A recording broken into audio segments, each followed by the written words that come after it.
విజయనగరం ప్రశాంతమైనటువంటి ప్రాంతం. ఎటువంటి అల్లర్లు, వివాదాలు, ఇతర తగాదాలు ఏమీ పెద్దగా క్రైమ్ రేట్ కూడా ఉండనటువంటి జిల్లా. అలాంటి విజయనగరంలో టెర్రరిస్టు మూలాలు బయటపడ్డాయంటే జనం ఆందోళనకు గురవుతున్నారు. అసలు ఏం జరుగుతోంది అనేటువంటి అభిప్రాయంతో కనిపిస్తున్నారు. పెహల్గాంలో ఉగ్రవాద దాడి, ఆ తర్వాత ఇండియా పాకిస్తాన్ మధ్య సైనిక సంఘర్షణలు, తదనంతర పరిణామాలతో అనేక చోట్ల స్లీపర్ సెల్స్ వెలుగులోకి వస్తున్నాయి. ఇప్పటికే యూట్యూబర్ జ్యోతి మల్హోత్రా అనేటువంటి మహిళ పాకిస్తానీలతో చేతులు కలిపి ఐఎస్ఐకి ఇండియాకి సంబంధించిన ఆనుపానులు చేర్చేస్తున్నారు అనేటువంటి అభిప్రాయం వ్యక్తమవుతుంది. ఇప్పటికే ఆమెను అరెస్ట్ కూడా చేశారు.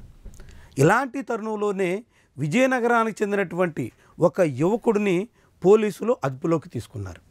ఆంధ్ర, తెలంగాణ ఇరు రాష్ట్రాల నిఘా వర్గాలు కలిసి ఉమ్మడిగా నిర్వహించినటువంటి ఆపరేషన్లో సిరాజుర్ రహమాన్ అనేటువంటి వ్యక్తి ఉదంతం బయటకు వచ్చింది. ఆయన ఏకంగా ఆన్లైన్లో చూసి సల్ఫర్, అల్యూమినియం ఇలాంటి పేలుడు పదార్థాలకి ఆర్డర్లు పెట్టి తన ఇంట్లోనే అనేక ప్రయోగాలు చేస్తున్నట్టుగా ఇప్పుడు నిఘా వర్గాలు చెబుతున్నాయి.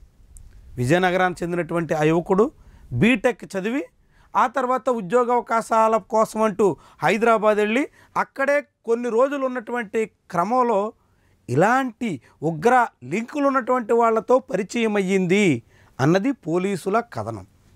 దాని ఆధారంగానే ఆన్లైన్లో చూస్తూ పేలుడు పదార్థాల తయారీకి ఆయన పూనుకున్నారు అన్నది ప్రధానమైనటువంటి ఆరోపణ. ఇప్పుడు ఆ యువకుడు ఇచ్చినటువంటి సమాచారం ఆధారంగా సంగారెడ్డిలో మరొక తెలంగాణ చెందినటువంటి యువకుడిని కూడా అదుపులోకి తీసుకున్నారు. ఆ సయ్యర్, ఈ సిరాజ్ ఇద్దరి వ్యవహారం ఇప్పుడు అంతు తేల్చే ప్రయత్నంలో నిఘా వర్గాలు కనిపిస్తున్నాయి. వారిద్దరిని రహస్యంగా విచారించే ప్రయత్నాలు చేస్తున్నాయి. అసలు వీళ్ళకి ఎవరెవరితో సంబంధాలు ఉన్నాయి, ఎక్కడెక్కడ వరకు వీళ్ళ లింకులు ఉన్నాయి, ఏ రీతిలో వీళ్ళు ఈ వ్యవహారాలు నడుపుతున్నారు, ఉగ్ర మూలాలు ఉన్నటువంటి ఏ స్థాయి వరకు వీళ్ళకి లింకులు ఉన్నాయి అన్నది తేల్చే ప్రయత్నంలో ఉన్నారు.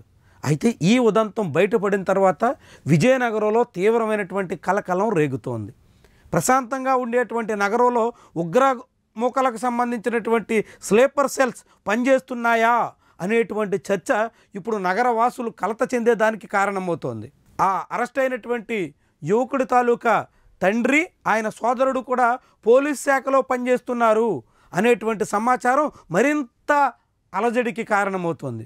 పోలీస్ శాఖలో ఉన్నటువంటి కుటుంబాలకు సంబంధించిన వాళ్ళే నేరుగా ఉగ్రవాదులతో లింకులు పెట్టుకునేటంత వరకు వెళ్ళారా అనేటువంటి చర్చ మొదలైంది. ఈ పరిణామాలతో ఇప్పుడు విజయనగరం వాసులు తీవ్రంగా ఆందోళన చెందుతున్నారు. ఏం జరుగుతుందో, ఎప్పుడు ఎలాంటి వార్త వినాల్సి వస్తుందో అనేటువంటి అభిప్రాయంతో కనిపిస్తున్నారు. విజయనగరంలో జనావాసాల మధ్యలో ఒక ఇంటిని ఆధారంగా చేసుకుని పేలుడు పదార్థాలకి శ్రీకారం చుట్టినటువంటి వ్యవహారం, పేలుడు పదార్థాల తయారీలో ఆ యువకుడు భాగస్వామి అయినటువంటి వ్యవహారం అధికారికంగా ధృవీకరించడంతో ఇది ఇంకెక్కడ వరకు మూలాలు ఉంటాయి, ఇంకెవరెవరితో సంబంధాలు ఉంటాయి అన్న దాని మీద అనేక రకాల వ్యవహారాలు బయటపడుతున్నాయి. పెహల్గాం తర్వాత జరిగినటువంటి పరిణామాలతో రాష్ట్ర వ్యాప్తంగా, దేశవ్యాప్తంగా అనేక మందికి సంబంధించినటువంటి సోషల్ మీడియా యాక్టివిటీస్ మీద పోలీసులు నిఘా పెట్టారు.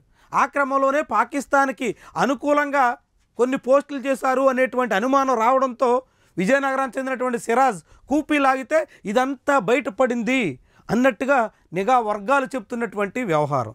దాంతో ఈ ఉదంతం ఇంకెవరెవరితో ముడిపడి ఉంది, ఇంకెవరెవరు ఇందులో భాగస్వామి అయ్యి ఉంటారు, ఇంకెవరెవరు దీనికి సహకరించి ఉంటారు అన్న దాని మీద చాలా చర్చలు అయితే సాగుతున్నాయి. అయితే అనుమానాలు, అపోహలు, అనేక రకాల ఫేక్ న్యూస్ కూడా ఎక్కువగా ప్రచారం అవుతున్నటువంటి తరుణంలో అలాంటి అపోహలకు ఎవరు గురి కాకుండా కేవలం అధికారికంగా ఇస్తున్నటువంటి సమాచారాన్ని మాత్రమే నమ్ముతూ ఈ ఉగ్రమూకలకు సంబంధించినటువంటి లింకులు ఏమైనా ఉంటే వాటిని పూర్తిగా తెంచేస్తారని, అలాంటివి లేకుండా తుంచేస్తారని మనం ఆశిద్దాం.